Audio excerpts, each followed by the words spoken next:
Amahoro y'Imana nakomeze kubana namwe inshuti bakunzi ba Ego Stamina TV. Uyu munsi rero tukaba tugiye kubagezaho amakuru agezweho ariko ababaje cyane hano mu gihugu cy'u Rwanda. Abantu batatu bapfiriye mu manuka yikamyo mu bwoko bwa Fuso yabereye mu karere ka Rubavu saa 10 z'urukerera ahitwa kwa Gacuriro Ikaze. Iyi manuka yabereye ku muhanda uva aho bita kwa Gacuriro werekeza ku bitaro bya Gisenyi nkuko RBA dukesha iyi nkuru yabitangaje. Umwe mu bantu bazi neza ako gace yatangarije itangazamakuru ko nta hantu hakunze kubera impanuka, haramanuka ku muntu ujya mu mujyi. Ubwo rero iyo umushoferi afite umuvuduko imodoka ibuze feri bihumira mu mirari.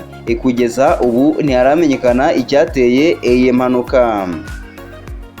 Polisi y'u Rwanda itangaza ko kuva muri Mutarama kugeza mu Gushyingo 2022 abamotari bagize uruhare mu manuka 4,452 zahitanye abantu 150, mu gihe abanyonzi bagize uruhare mu manuka 1,571 zahitanye abantu 183. Itangaza kandi ko muri uyu mwaka wa 2022 hirya no hino mu gihugu impanuka zo mu muhanda zimaze guhitana ubuzima bw'abantu abagera kuri 617.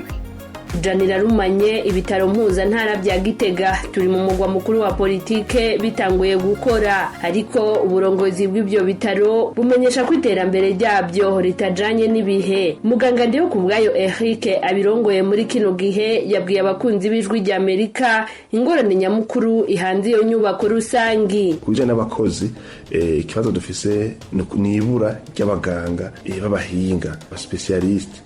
Bamenyesha ko kuno munsi dufise umuganga binonosoye umwe ariwe ajejwe indwara z'abana mu bita umupediatre. Mu kurindira ko turonka abahinga hariho ivyigwa nkarisha bwenge turakorera abakozi bacu ku buryo bw'uko bashobora gutunganya ibikorwa bitari bike. Abagwayi bitura ibyo bitaro mpuzantara byo mu gihugu hagati nibo bahura n'ingaruka mbi ziturutse ku ibura ry'abo baganga b'abahinga bita aba specialiste mu rurimi rw'igifaransa. Abanywanyi b'ijwi rya Amerika bishikiye muri ibyo bitaro byakira ku bwinshi abavuye mu ntara zihana imbibe na Gitega basanze koko abagwayi bari mu mwiheburo udasanzwe. Bogerageza bakabaturungikira kubera ngaha naje mazindwi zibiri ndindiriye nyene abashoboye gukora izo nkovu z'ubushe kugira bamufatano. Bumva iyo baba barabaturungikiye bakaba bahari nk'ubumba ndiko ndegereza na jewe mba mbona yuko byakunze nkaba ndiko ndegereza gutaha. Naho biruko urongoye ibitaro mpuzantara by'Igitega yabwiye abakunzi b'ijwi rya Amerika ingingo fata kibanza bikora kugira bashobore gufasha abagwayi baba babituye. Ariko iyo umuntu bishitse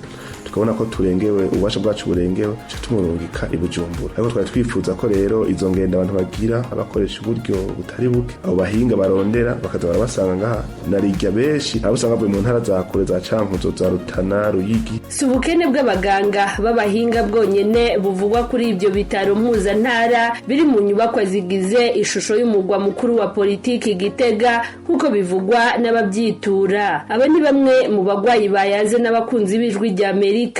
Jecho no sababu twagurira kubera ngaha hashikira indembe nyinshi cyane nk'amatwarete ntitugira namba abagwayi ni benshi. Urabona nk'izare komine ari imigaka irimo nk'abantu 35 bahurira mu itwarete imwe. Urumva nk'icyo ko ari ikintu kitoroshe. Umugwaza aryama kw'isima boturungikira nk'utumatera tuza turihengeka ko hasi kw'isima turahari dushika dutanu mugabo niduke kubera abagwaza ari benshi. Ibitaro mpuzantara by'Igitega biriko birahimbaza yubile y'imyaka 100 byubatswe mu mwaka w'1922. Muganga birongoye akavuga ko bifise ububasha bwo kuryamika mu bitaro abagwayi 321. Eric Ndiho kubwayo akavuga ko ku munsi bitararongoye yakira abagera ku 158, 34 binjira ibitaro mu gihe 124 aribo bavugwa bagataha. Yemeza ko bitararongoye bitera byaga nawe nyene agasaba leta kubyagura kuko ababyitura abatera baba umurengera.